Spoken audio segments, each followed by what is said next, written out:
تن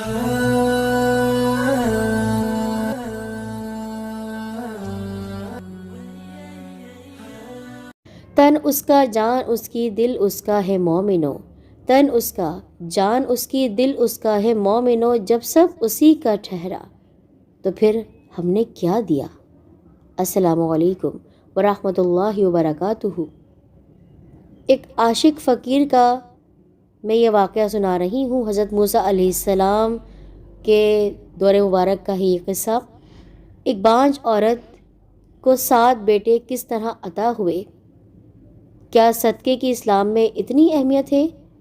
کیا اللہ تعالیٰ اس طرح بھی اپنے بندوں کی دعاؤں کو سنتا ہے؟ بڑھتے ہیں آج کی ایک اور بہت ہی خوبصورت سی ویڈیو کی جانب۔ مس مت کیجیے گا، مکمل ویڈیو آپ کو دیکھنی ہے۔ سبسکرائب کر دیں ہمارے چینل سیدہ ٹی وی کو، ساتھ ہی بیل آئیکن کو پریس کریں۔ میرے ایف بی آفیشیل پیج پر آپ مجھے فالو کر لیں۔ اسلام کے حق پر جانیے سیدہ ٹی وی کے ساتھ۔ روایت ہے ایک روز حضرت موسیٰ علیہ السلام کوہ طور پر تشریف لے جا رہے تھے کہ راستے میں ایک عورت عقیہ یعنی بانجھ ملی، اور وہ حضرت موسیٰ علیہ السلام سے عرض کرنے لگی، اے موسیٰ علیہ السلام، آپ کو اللہ تعالیٰ نے کلیم اللہ بنایا ہے، یعنی آپ اللہ تعالیٰ سے کلام کرتے ہیں، باتیں کرتے ہیں۔ جس وقت آپ کوہ طور پر تشریف لے جائیں تو آپ میری طرف سے جناب باری تعالیٰ میں اتنا عرض کر دیجئے کہ اس بندی ناچیز کے مقدر میں اولاد ہونا لکھا ہے یا نہیں، کیونکہ میں بانجھ ہوں۔ لوگ کہتے ہیں کہ مجھے اولاد نہیں ہو سکتی ہے، لیکن میں جاننا چاہتی ہوں آپ کے ذریعے کیا میں ماں بن سکتی ہوں یا نہیں۔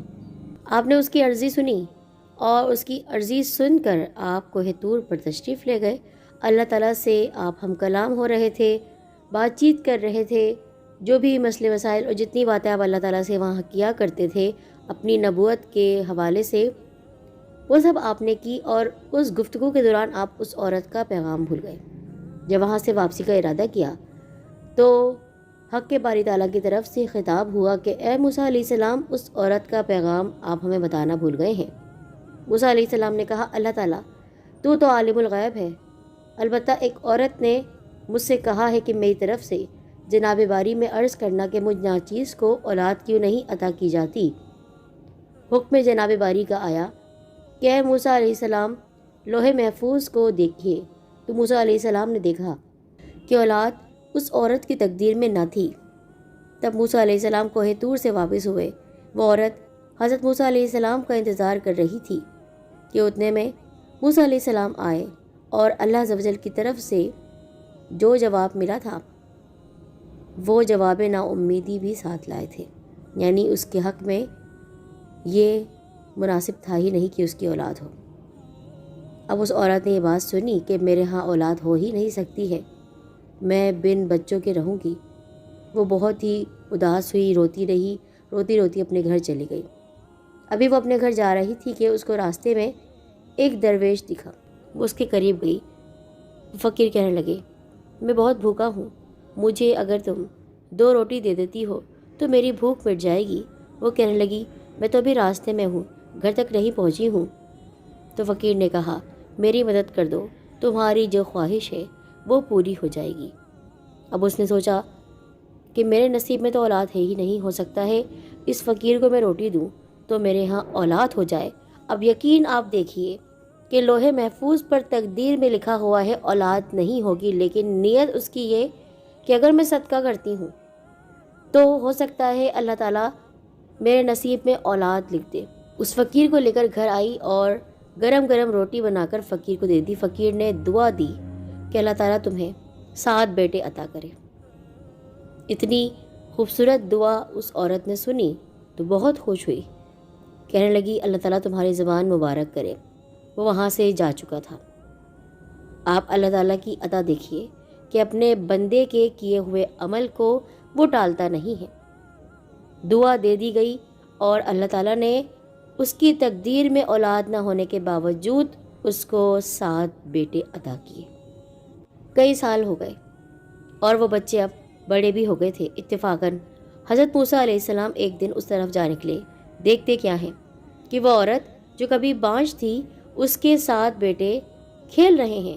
حضرت موسیٰ علیہ السلام بہت حیران ہوئے، یہ اولاد کس کی ہے؟ اس عورت نے عرض کی، یا حضرت 7 غلام آپ کے ہی ہیں، اور فلاں درویش کی دعا سے اللہ تعالیٰ نے عطا فرمائے ہیں۔ آپ نے فرمایا تھا کہ لوح محفوظ پر تیرے مقدر میں اولاد نہیں ہے اور اب اس کی دعا سے یہ اللہ کا کرم مجھ پر ہوا ہے۔ یہ سن کر حضرت موسیٰ علیہ السلام کوہ طور پر تشریف لے گئے اور مناجات کے بعد عرض کرنے لگے، یا اللہ رب کریم، تو سچا ہے اور تیرا ہر کام حکمت سے خالی نہیں ہے، جو تو نے اس عورت کو اس فقیر کی دعا سے 7 بیٹے عطا فرمائے۔ جناب باری کا حکم آیا، اے موسیٰ علیہ السلام، ایک تشت یعنی ایک تھالی اور ایک چھری لے جائیے اور 4 سیر گوشت زندہ آدمی کا لے کر آئیے، اور اس حکم کو آپ کو ماننا ہی ہے۔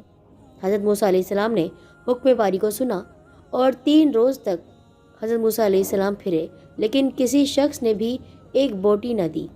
تیسرے روز ان کا گزر اسی عاشق الہی کی طرف سے ہوا، وہی فقیر جس کی دعا سے اس عورت کو 7 بیٹے عطا ہوئے تھے۔ وہ موسیٰ علیہ السلام کو دیکھ کر عرض کرنے لگے، یا حضرت کلیم اللہ علیہ السلام، یہ تش، یہ تھال اور چھری کیسی ہے؟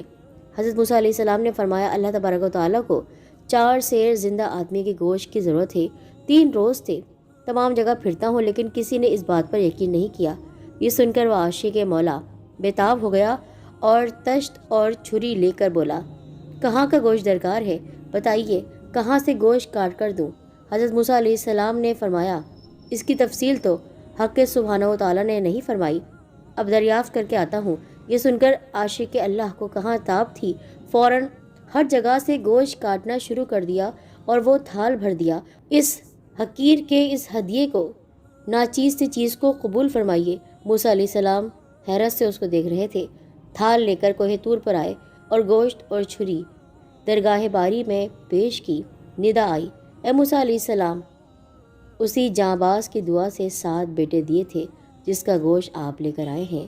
سبحان اللہ۔ حضرت موسیٰ علیہ السلام نے جب یہ سنی بات تو آپ کی مبارک آنکھوں سے آنسو گرنے لگے۔ صدقے کی ہمارے دین اسلام میں کتنی اہمیت ہے، اس واقعے سے بخوبی اندازہ ہو جاتا ہے۔ ہم بے تحاشا ویڈیوز بنا چکے ہیں صدقے کے حوالے سے، حدیث مبارکہ بھی میں نے پیش کی ہے، اور صدقہ اگر خالص نیت کے ساتھ آپ کریں گے تبھی قبول ہے۔ ایسا نہیں کہ آپ دکھاوے کے لیے کر رہے ہیں، اللہ تعالیٰ کے لیے، آپ اس کی رضا کے لیے وہ صدقہ کریں۔ اس عورت نے اس نیت سے کیا تھا کہ ہو سکتا ہے اس صدقہ کرنے سے میری دعا سن لی جائے، اور فقیر کی دعا سے اللہ تعالیٰ نے اس کو 7 بیٹے عطا کر دیے۔ یہ بھی ذہن میں رکھیے گا کہ انبیاء علیہ السلام کا درجہ کسی بھی انسان سے، کسی بھی فقیر سے 1000 درجہ اوپر ہے۔ انبیاء علیہ السلام کی دعا کبھی ٹالی نہیں جا سکتی ہے، لیکن یہ حکمت تھی کہ حضرت موسیٰ علیہ السلام کی بات پر نہیں بلکہ صدقہ کرنے والی اس عورت اور اس فقیر کی دعا سے اس عورت کو 7 بیٹے عطا ہوئے۔ کبھی کبھی ہمیں اس جانب متوجہ کرنے کے لیے ہمارے سامنے ایسے واقعات آتے ہیں تو اپنی اصلاح ہمیں کرنی ہے، بہکنا نہیں ہے، اچھی راہ پر، دینی راہ پر چلنا ہے۔ سیدے ٹی وی کے ساتھ آپ کو رہنا ہے تاکہ اچھی معلومات آپ کو ملتی رہے۔ کمنٹ کریں، جزاک اللہ۔